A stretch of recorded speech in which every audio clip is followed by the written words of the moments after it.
This is an ABC podcast.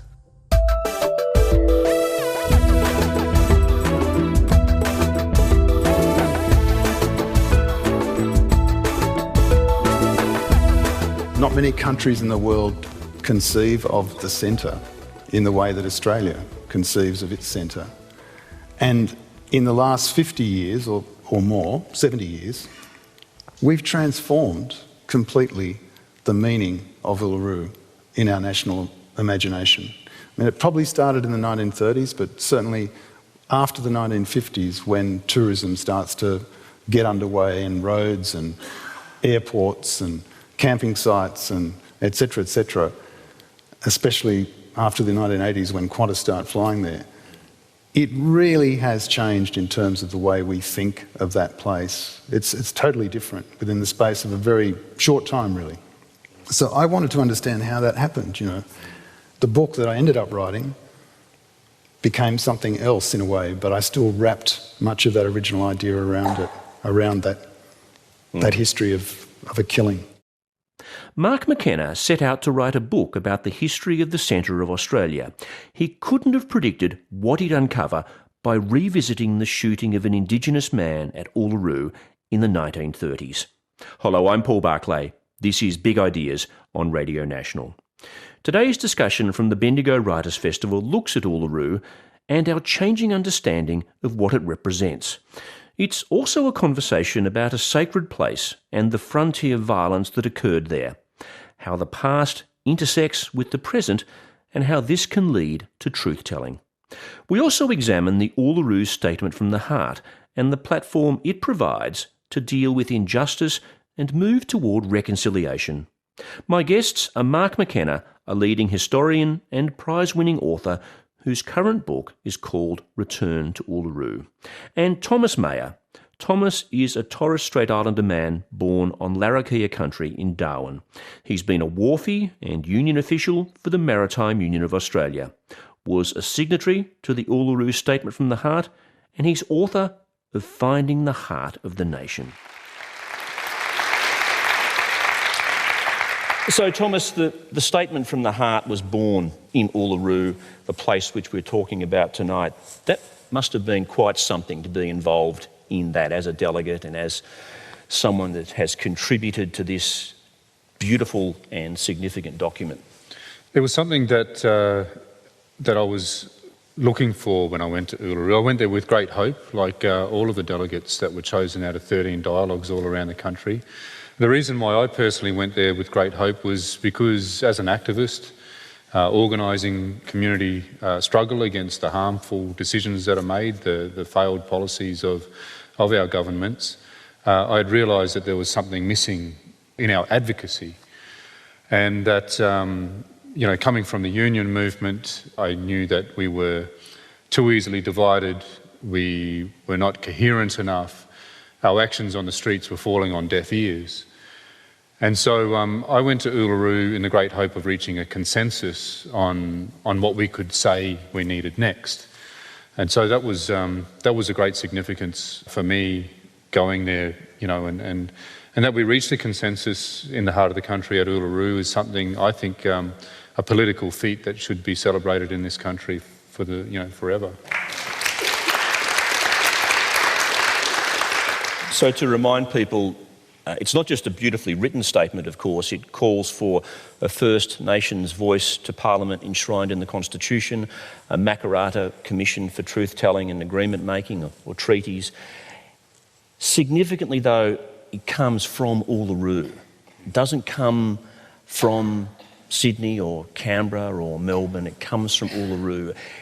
How much of its potency comes from the fact that it's born in the heart of Australia?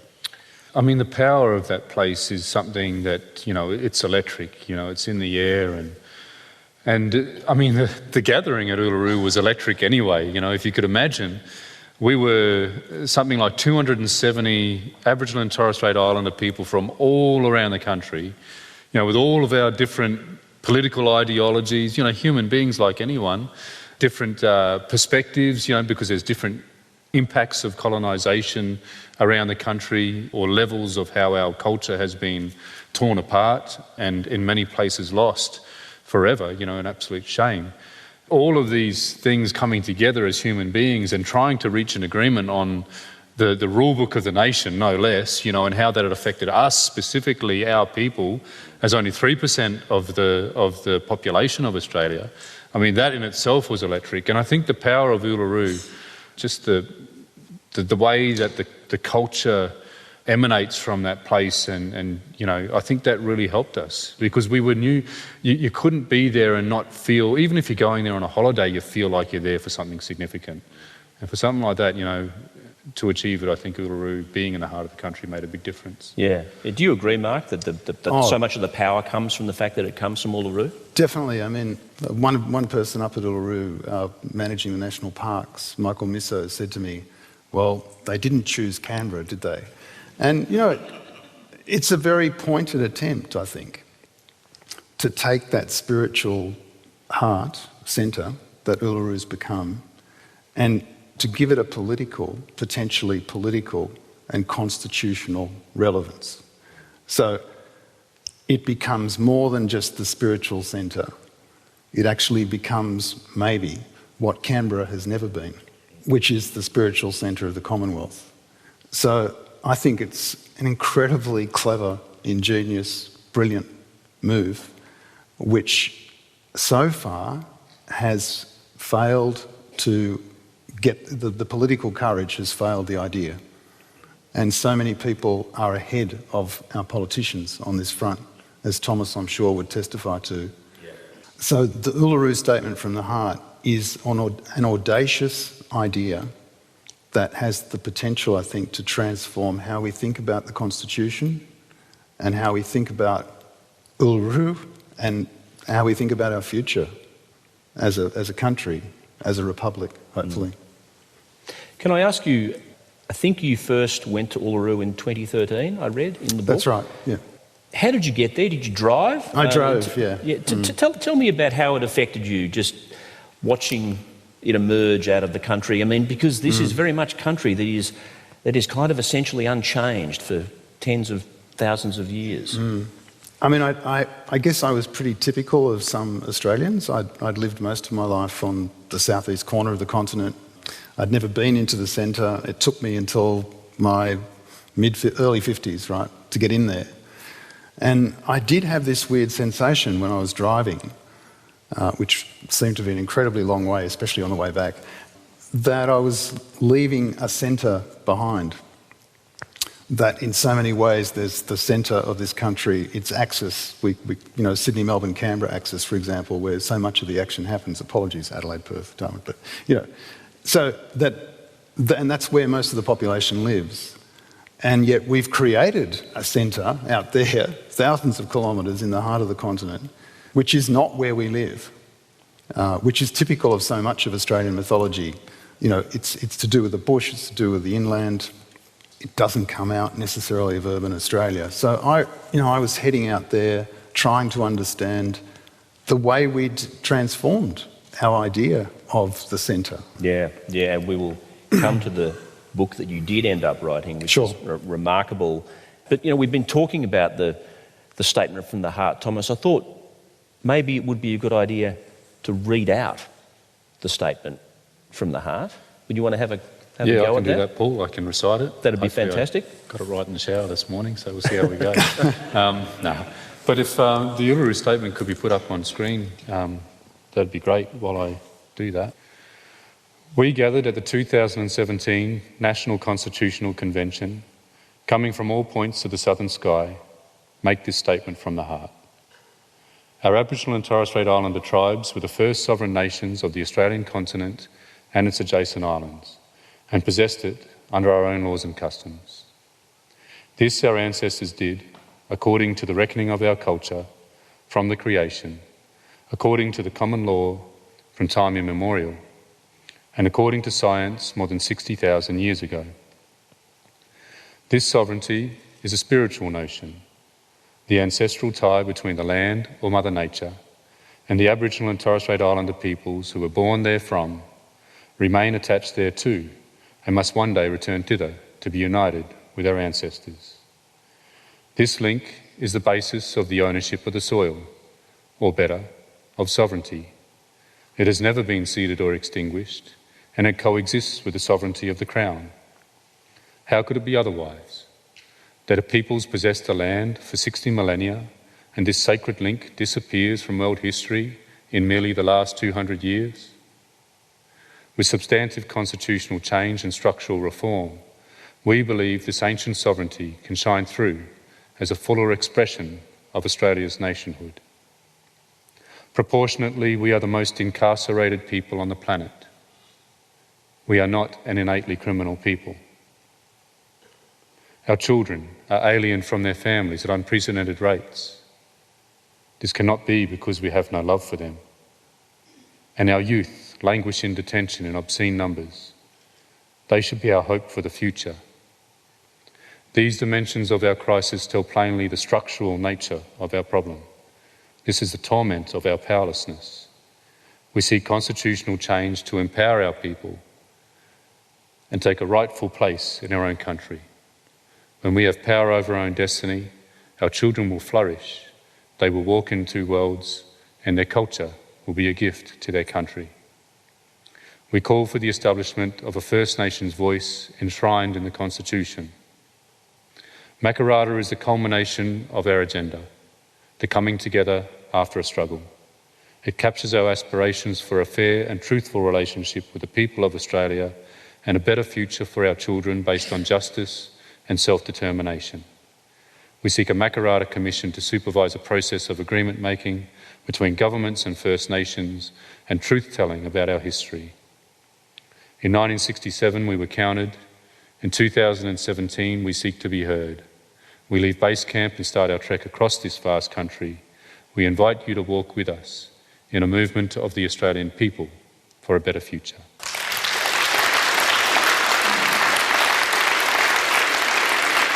Wow, it's. Can you remember the first time you heard or saw that at the convention? Yeah, it was unforgettable. It was something, that's sort of etched into my heart now and my soul, and has driven me on the journey that I took, that I write about in the book. That with all of that tension, and on the second of 3 days at Uluru, a handful of our people walked out. Their minds were already made up before they got there, but around 250 of us remained and finished the discussions on that afternoon of the second day. And it was on the third and final morning that Professor Megan Davis, one of the lead designers of the dialogue process that happened, an expert in public law, at the United Nations, does this stuff worldwide. And she read the Uluru Statement, and when she read those final words that I recited, the entire room just stood as one and endorsed it with standing acclamation. And just looking around, there were people that were embracing each other, crying tears of joy and hope, that had been in debate against each other through the thing, and that it was endorsed, the one reading, just goes to show how much great work was put into this and what a wonderful document it is. I feel, Mark, like it tells the story of the past, the struggles of the present, what is required for the future, but it has such poetry about it at the same time. I mean, look, there's so much you could say about it, but I think the biggest things that hit you especially when you're just listening to it there, Thomas, it's the poetic and constitutional language that's embedded within it. I mean, if you read the Australian Constitution, you won't come away with the word poetic ringing in your ears. And in a way, it's a challenge. I mean, the language of the statement is a challenge to think about what sort of constitutional language we want to use to describe contemporary Australia. Clearly, the language of late 19th, early 20th century imperial constitutional language that's in our constitution it doesn't say who we are today. So that's the first thing. I think also Uluru becomes a sacred text as well as a sacred place with this statement. It adds another layer, another dimension to Uluru's potential. And that is another example, I think, of the statement's beauty. I mean, what you see on the screen behind you is a replica of a canvas. and the art that you see is a depiction of the creation stories, and the original canvas, in fact, was entrusted to Thomas, who travelled around Australia on a kind of pilgrimage, meeting Australians, black and white, to talk about the statement from the heart. It was a journey that he undertook 2 or 3 years ago now. Tell us about that journey, Thomas, what you were trying to achieve and how you felt at the end of it, because I think this was an immensely positive experience for you. Well, I came to that point of having the statement and going on that journey because immediately after the Uluru Statement was endorsed, there were lies about, what it was. Barnaby Joyce was one of the first to come out and say that we were calling for a third chamber to Parliament, so in other words, a right to veto legislation and block supply, that sort of power, which of course Aboriginal and Torres Strait Islander people would love, but we just know that that's an impossibility, right? Like as if we would ask for something that's impossible with this great opportunity. And Barnaby Joyce has since apologised and said that he was wrong. Malcolm Turnbull, though, was the Prime Minister and he hasn't apologised. In fact, he's continued the lies about the Uluru Statement. And so basically it was dismissed immediately. And so in this political turmoil, I thought, well, what can I do to help this campaign? And my trade union, the Maritime Union of Australia, seconded me to the movement.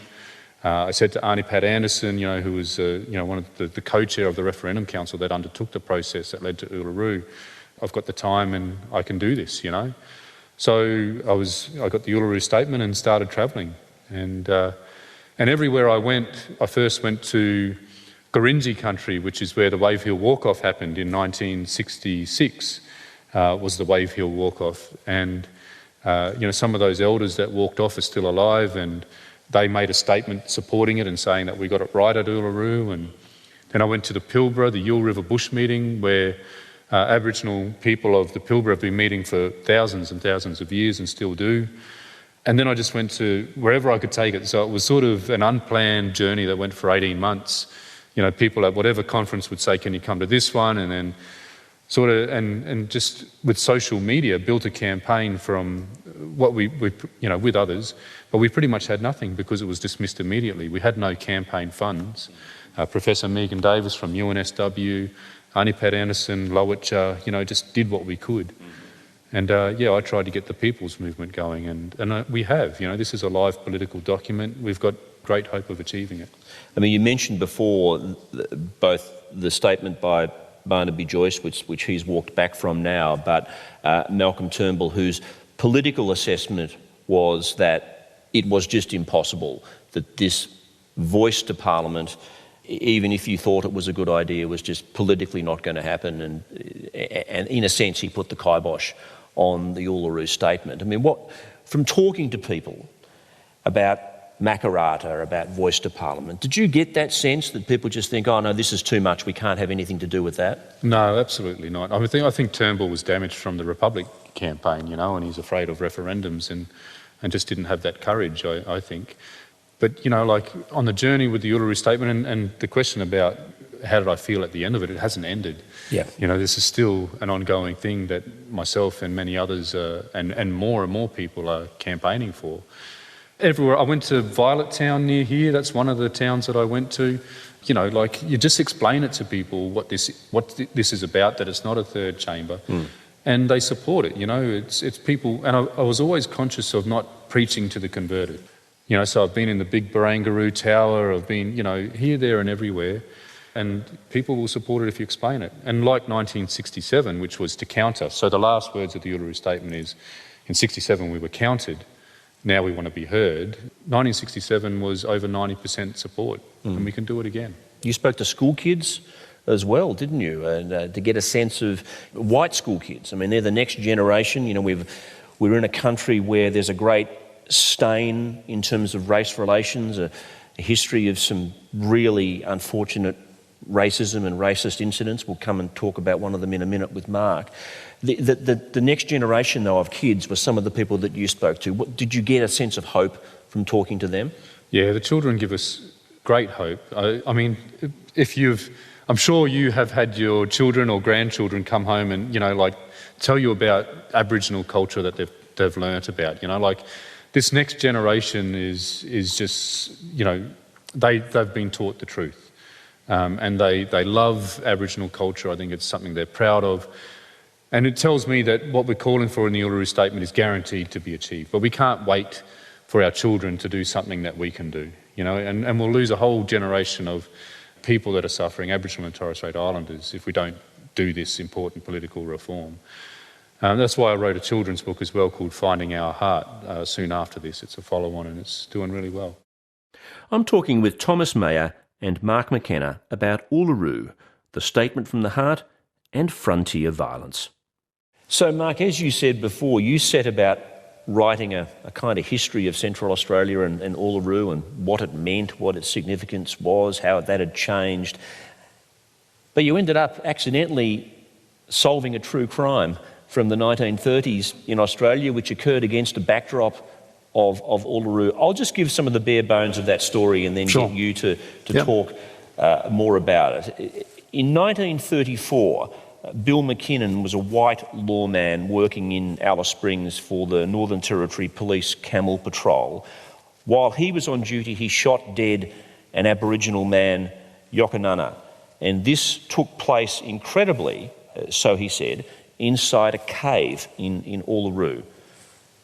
I'll hand it over to you, Mark. Tell us about this, what drew you to the story and so on. Well, it's a story I'd always known about. So I went to Uluru with the knowledge of that shooting, but it was probably being on site, you know, standing there at Mutijulu Waterhole and looking at the place where that happened that really started me off on a quest to find out more about that shooting and also more about the life of this policeman. You know, what happened in his life before this moment and after this moment. So just so everyone knows, if you haven't read the book, there was a Commonwealth Board of Inquiry set up into the shooting of Yokanana, who was the Aboriginal man who was shot inside a cave at Uluru in 1934. And that Board of Inquiry handed down a report the following year which said that the shooting was legally justified but unwarranted. Yes, right, an obvious contradiction there.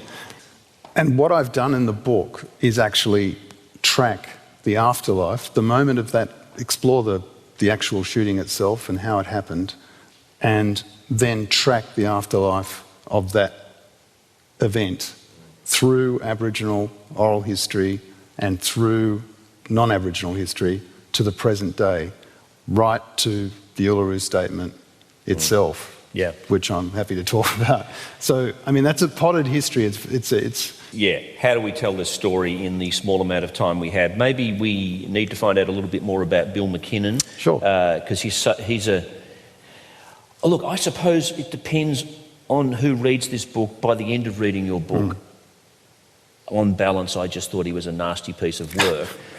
But actually, he's a very complex character. Perhaps you can take us into Bill McKinnon. I mean, I had one person come up to me and say, I think he was a psychopath, and I don't think that's true. I don't think he was a psychopath. I think he was someone who believed that his job was to enforce the law in whatever way was necessary. He was ruthless in his application of that law. Technically, the man who he'd cornered in a cave at Uluru was an escaped prisoner. By the letter of the law, he would say that person was resisting arrest, therefore he was trying to apprehend him. But of course the man was defenceless, and the policeman has the gun. Yeah. So, and even in 1934, it wasn't considered right for a policeman to use firearms against a defenceless man. Okay, so that's important to realise. It's not us now looking back on it and imposing our values on it. That's why the Commonwealth Board of Inquiry was set up, one of the reasons it was set up.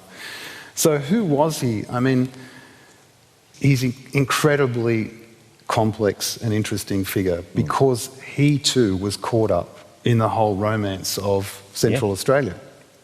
He was a photographer. He wrote articles for newspapers about his exploits on his patrols in Central Australia as a policeman. He wanted those published. He published his photographs as well, and some of those are in the book. There's an incredible one of him on top of Uluru in 1932 having a bath. It had just rained, and he basically stripped off, jumped into this rock pool, and used his very early Kodak self-timer to photograph himself at the top of the rock. And it's eerie because it looks like his body's one with the rock and it's emerging from the rock. And he read everything he could about Central Australia. He was intrigued by the Aboriginal culture that he encountered, but also distant at the same time, not sure how to approach it. So he's much more, and he spent, after he retired in 1961, after he also won the New South Wales lottery, which helped his retirement, I think, and retired to Queensland, he spent pretty much the last 3 decades of his life still writing and talking about his career as a policeman in Central Australia. So it defined his whole life. I mean, as you probably know from the book, that his life actually embodies the transformation of Uluru in our imagination. Yeah. He is there in 1934, climbing the rock and shooting Yokanana. He returns 50 years later, in the 1980s, and climbs the rock as a tourist and stays in Yulara Resort with his second wife. What I love about the story is the way in which it constantly connects to the present. And one way it does that is that I think it's Sammy Wilson, the senior custodian of Uluru Kata Tjuta, is the Indigenous man who shows you where Yokanana has died. Is that right? Yeah. So a little bit of background here. So it's important to realise that McKinnon arrested 6 men for the murder of another Aboriginal man who was actually killed under tribal law, and he was sent out to arrest the killers of that person. He arrested 6 people. They escaped after he arrested them. They ran towards Uluru. He re-arrested 2, cornered 4 of them at Uluru, and shot one of them, Yokanana, in the cave. 3 got away. Okay? So one of the men who was chased was Paddy Uluru. And Paddy Uluru, one of the senior custodians of Uluru, was the grandfather of Sammy Wilson. So Paddy escaped. So Sammy Wilson, who's now today one of the senior custodians of Uluru, Sammy is directly related in a way to Yokanana, who was his granduncle. And his grandfather was one of the men chased there. And the reason I bring that up is because, Thomas, you spoke to Sammy as part of your journey about the statement from the heart, didn't you? Yeah, I purposely, the last interview that I do in the book is purposely Sammy Wilson, who is Sammy Uluru, because of his connection to that place, because the Uluru Statement carries his name, and was gifted to this campaign because, as Sammy describes it, he wants the power of Uluru to help this campaign, to help us succeed. But also because Mutitjulu is the community right there where the rock is, and Mutitjulu was one of the communities that were invaded by the Australian Army during the Northern Territory intervention in 2007. And so Sammy explains, we don't want to be alone and voiceless if a government tries to do something like that to us again. And if you're unaware, the intervention was based on a lie, basically, about the extent of the problems of pedophilia and things like that in Aboriginal communities. And they just they rolled the Australian Army into Aboriginal communities. First, Howard had to suspend the Racial Discrimination Act to do it, and its policy continues to harm today. So Paddy Uluru is one of the 6 men that's being chased. Yep. They're on the run. They've committed a killing of another Indigenous person that they understand to be the acting out of their traditional law. White law gets involved, chases them, they get caught, they then escape, and then Bill McKinnon tracks Yokanana to Uluru, goes into a cave, as he tells the story, where Yokanana is. Yokanana, tell me if I'm getting this wrong, throws a stone at McKinnon. McKinnon responds with a shot. McKinnon says, "The stone disabled my hand for a while." And I think that when that stone hit him, it enraged him. and then immediately he fired.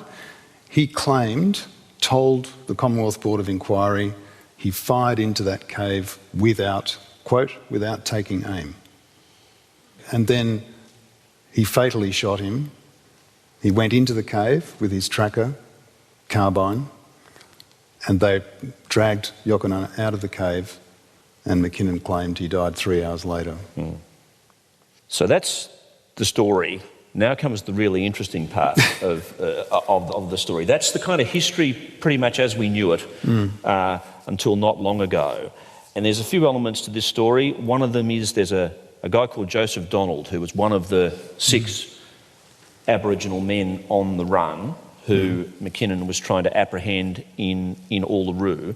And incredibly, 50 years after this killing in 1934, about 50 years, Joseph Donald tells a documentarian from Alice Springs, a filmmaker, David Batty, in the mid-1980s, what really happened. He watched it, he saw it. Actually, Joseph Donald was at Docker River, where he lived in the mid-1980s, and said to David Batty, I have a story I want to tell you. I'm going to sit down and tell you this story. You have to film me. And David did, of course, exactly that. But so Joseph Donald, if you've not watched this, I urge you all to go on, Google Uluru Joseph Donald, and it will come up 20-odd minutes or so of Joseph Donald telling the story of this killing that's in the book. And it was never put up online until 3 or 4 years ago. So it sat for many years, unknown to the public, and it's the only eyewitness account, apart from McKinnon himself, of course, that we have of that event. So it was a remarkable moment when I first watched that and saw that testimony with my own eyes. So interestingly, it's different in some respects. So Joseph Donald claims that McKinnon dragged Yokanana out of the cave and demanded, shouted out, where are the others? Where are they? And when he refused to tell him where they were, he shot him again. So the account is different from, I'll have to rush through this. You have to read the book. It's incredible. The story is incredible. We're condensing so much. So armed with that knowledge, you track down McKinnon's daughter, who's 80 years old. Ask, can I have a chat to you about your dad and what he was up to? She's very cooperative about it. Come and visit me in Brisbane. All of his stuff is still in the garage in Brisbane. That's right. I think actually it was the ABC who marketed, or not branded, my story when I was on another program as Cold Case in Brisbane Garage. So it's true. Yeah, it plays into this true crime sort of genre, I suppose. I was very fortunate that I should explain how I found the policeman's daughter, because even that's a kind of a good example of how research can sometimes throw up unexpected gems. Just going online one night, double-checking that I hadn't missed anything, I came across a donation of a work by Albert Namatjira to the Queensland Art Gallery. And it listed as the donor Susan and Golich, her married name. But the work by Namatjira showed a police patrol of Bill McKinnon.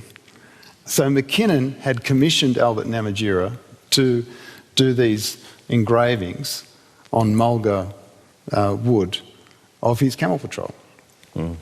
He'd done about 8 or 10. They were among Namatjira's first commissioned works. And because I then knew that the donor, I knew his daughter's married name, I was able to go to the old-fashioned technique of the white pages. Yeah. And fortunately, her name was listed there, and then rang her up and then had the conversation. And she said, very generously, I've got some things of Dad's in the garage. So, trying not to jump through the phone, I was up there very quickly, and it was, I think that's another dimension to this story, that the metaphor of a garage, and that you can find the legacies of the Australian frontier in a suburban garage in 2021, says a lot about how close the Australian frontier is to this nation we're living in. It's not a distant colonial relic. It's not something that happened long ago. It's something that was ongoing into the 20th century, and its legacies, of course, are still ongoing. It's the classic Faulkner quote. The past is never dead. Yeah. It's not even the past. That's right.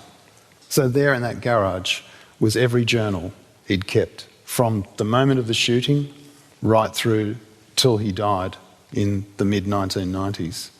And incredibly, there was evidence that he was lying to the Commonwealth Board of Inquiry, because in the journal, in his own handwriting, the morning after he shot Yokanana, he wrote, "I fired to hit." So I had the evidence, of course, that he was lying to the inquiry. And then this is an abbreviation of this story. Then that led to other discoveries, which I'm happy to talk about. Let's talk about the other discovery, and then we'll come back to Thomas, because, what we're talking about here, and we'll talk a bit more about it, is a form of truth-telling. But the perhaps even more significant thing to arise from this is that you find out where Yokanana's remains are held.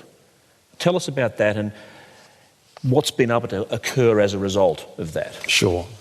So this is another remarkable dimension of the story, and as we were saying before we came on, you don't come across stories as rounded and almost complete as this. So the Board of Inquiry in 1935 was headed by John Cleland, who was Professor of Pathology at the University of Adelaide, and as we now know, he took Yokanana's remains back with him on the train to Adelaide from Alice Springs after the inquiry, because when they got to Uluru to investigate the killing, they exhumed his body because McKinnon had buried him there. They exhumed his body, and one of the most horrific passages in the book is a quote from Strello's journals, who was on the Board of Inquiry when he Ted Strello, the famous anthropologist, who wrote in his own journal that we poured his entrails into a billy can, we wrapped his bones in calico, and this is permitted, Strello wrote, by our white man's civilisation. In the same camel boxes that travelled back to Alice Springs from Uluru were some of the first colour footage of Uluru, some of the first colour film of Uluru, and colour photographs. So side by side, you've got this moment where whitefellas are discovering the rock in their own imaginations and its importance for Indigenous culture, at the same time as they are digging up the remains of Yokanana, who's been shot inside Uluru. And those two things, I think, travelling back together in 1934 to Alice Springs, say a lot about the legacy of the frontier I was talking about. So those remains go back to the South Australian, eventually end up in the South Australian Museum in recent years. They went from the University of Adelaide to the South Australian Museum. When I was sitting in McKinnon's daughter's dining room in Brisbane, I had a call on my phone from the museum, which was one of the most unsettling moments, I think, in the book, in writing the book and researching it. And I found out that indeed Yokanana's remains were in the museum and his name was etched on his skull. And that I should find that out when I was actually sitting in the policeman's daughter's dining room was really, I just felt sometimes that I was a conduit for this story, that it had its own rhythm, and I was just following it, and it was unfolding, and it's still unfolding in a way. I just want to bring Thomas in on, that's an incredible story, Thomas. Part of your commitment to the Uluru Statement and the Makarrata process is that we need to tell some truths about our history and our past and the injustices that have been committed on Aboriginal people by white fellas. Just give us an idea. That's just one story, obviously, but the importance of these stories now coming out, us finding out the truth, and that being talked about, why that's important. Yes, so the truth on its own, I mean, truth-telling is so important. Mark's book is, incredibly important, and all of the truth-telling in mine as well. And just to digress on the point that I'm making, you know, in my book there's, I think it's around 20 people were interviewed and tell their stories, and I was told by my publisher I'd never written a book before. I'm a WARFI and union official, and be happy if you can do 10 interviews, and ended up doing, close to 20. And I became worried that all of these stories would be too similar. And the book would be boring, but there's just so many different impacts of colonisation, all these different stories about how people were treated, but then stories of hope as well, that didn't happen. But all this truth-telling, there's many books out there with all of these, the reality of our past. There's Royal Commission reports, like, it's the 30th anniversary of the Royal Commission into deaths in custody, and in the weeks leading up to the 30th anniversary there was another 5 deaths in custody.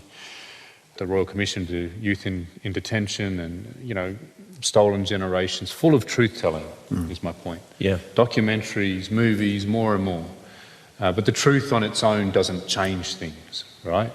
Truth on its own, it's important to change, because people need to get into a frame of mind where they're uncomfortable enough to have change. But what's required for the changes that we need is political power.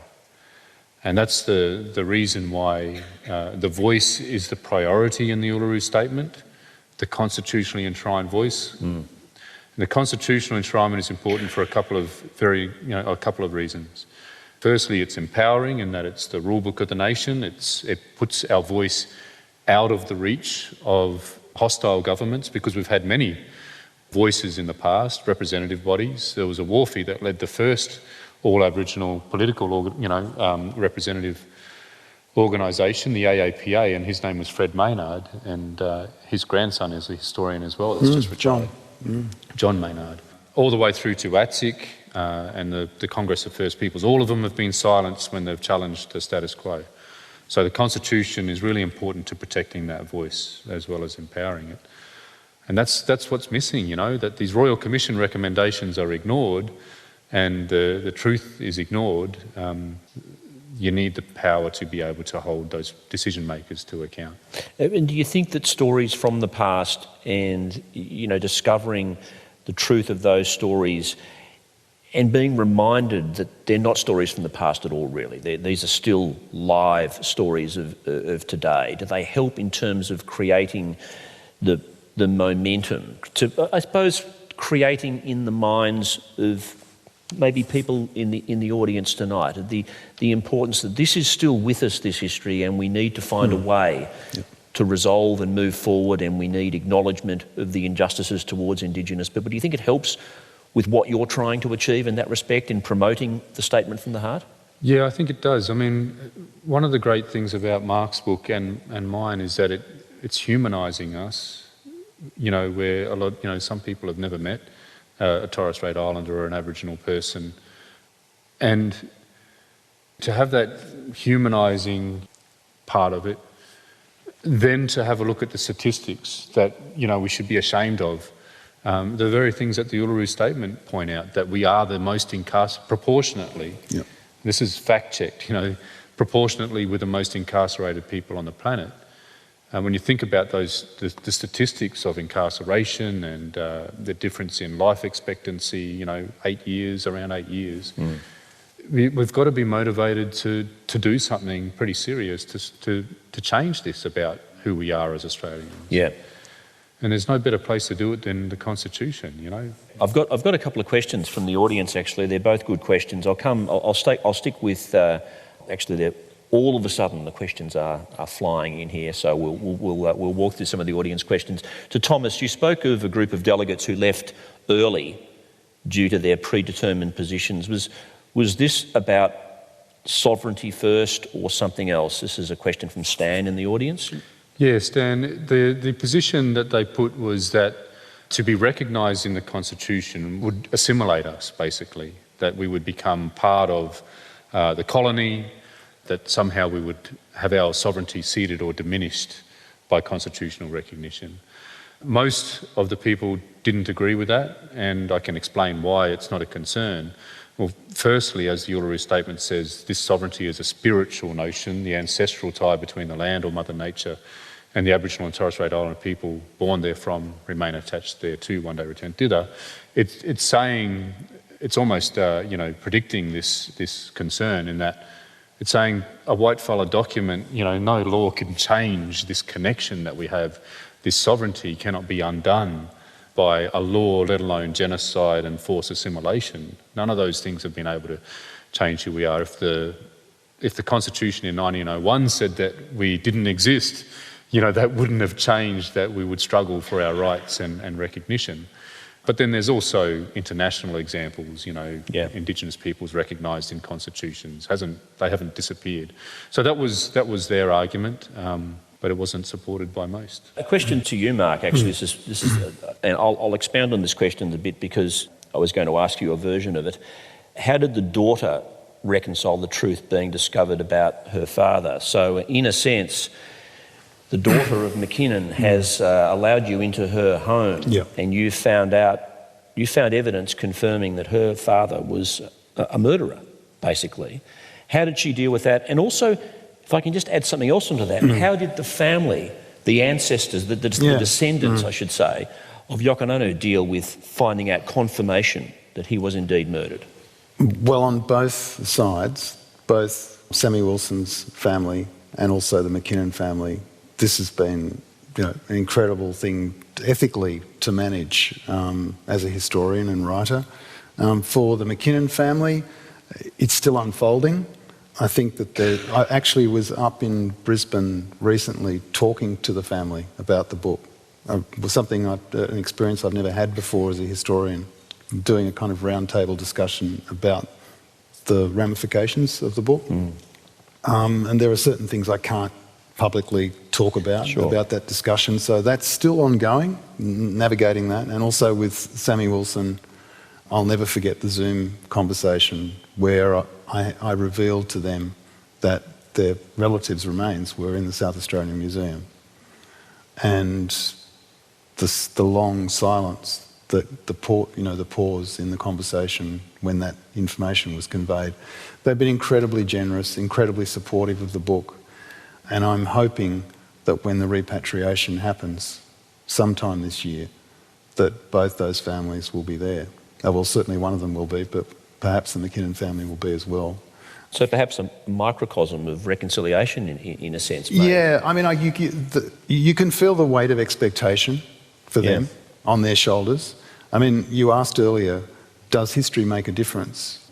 And I think yes. If you look in this case, this place we've imagined as a spiritual heartland has inside it, literally, at its core, a story of foundational violence that we are still struggling to come to terms with as a nation. Can I say, history absolutely makes a difference. The Uluru Statement is full of historical lessons. Yeah. I talked about how voices have always been silenced, so the constitutional part is really important, but also the words of the Uluru Statement, it's written to the Australian people, it's written to you, because the other historical experience is we've had plenty of statements and petitions from, the Yirrkala Bark petitions, the Larrakia petition to the Queen, the Barunga Statement, and, this one of many.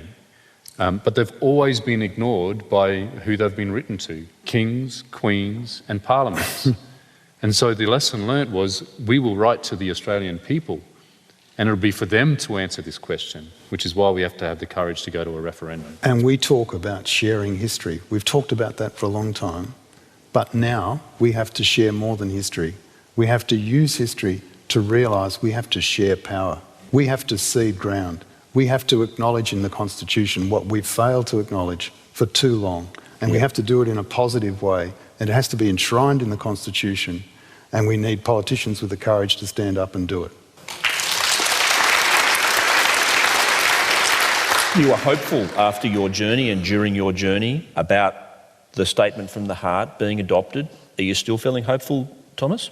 Yeah, very hopeful. And it's not just, from what I've seen, because obviously that's a bit of a bubble travelling around with me, if you know what I mean, but it's from polling, So polling has indicated from the moment the Uluru Statement was endorsed, there was around 50% support, people saying they'd vote yes in a referendum to enshrine a voice, and that has consistently risen to this very date. It's still rising. And if you're wondering what you can do to help this campaign, there's a couple of websites, campaign websites, www.ulurustatement.org. There's also www.fromtheheart.com.au. But what our research has shown is that when people learn about the Uluru Statement, they say they'll vote yes. So there's been a correlation of the rising number of people that have heard about it and the rising number of people that are polled that say they'll vote yes. And so it's an action that you can take simply sharing the statement. We started off, Mark, talking about Uluru, this monolith in the centre of the country and the various things it's come to represent and so on. And you said that you can find a time when the European understanding of Uluru starts to change, and we can track through that. We can track to the mid-80s when the Uluru Kata Tjuta National Park is handed back to the traditional custodians, and then we can fast forward to even more recently when the climb was closed down.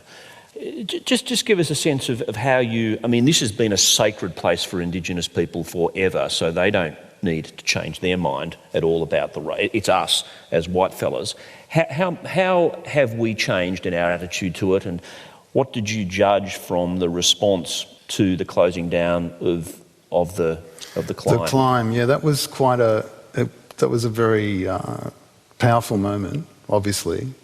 The chain, that helped climbers make their way up to the top of the rock had been put there in the 1960s. And at the same time, a book where people could register their thoughts when they got to the top of the rock was also put there. And that was taken down, that book was taken down in the 80s. But the chain remained. But one of the photographs the morning after that chain was removed, I think taken away by a helicopter, along with a plaque that had been up the top of Uluru for some time, was the photograph of Reggie and Cassidy Uluru holding up the chain. And in a kind of, the chain, of course, was much more than the chain of the climb. It was the chain that symbolised the chains that had been placed around their lives for so long. And Sammy said to me several times, you white fellas came, you put the fences up, and then you thought the place was yours. You just put the fence up and said it was yours. And it's true. That's what happened. And so the Uluru Statement, in a sense, is attempting to grapple with that same problem, in the sense that Aboriginal people want to have a voice in the policies and legislation that determines their lives. And that is fundamental, and it grows out of that history. So, yet the climb, the chain, had only been there for a blip in Uluru's history. Yeah. The Indigenous history will outlast, of course, the ephemeral things that we've tried to do with it over the last 50 or 60 years, but we are slowly learning. I've been talking to historian Mark McKenna and campaigner for Indigenous rights, Thomas Mayer. Publication details about their books can be found on the Big Ideas homepage. Thanks to the Bendigo Writers' Festival, where that discussion was recorded. That's it for this Big Ideas. I'm Paul Barclay. Thanks for listening. Until next time, bye for now. You've been listening to an ABC podcast. Discover more great ABC podcasts, live radio and exclusives on the ABC Listen app.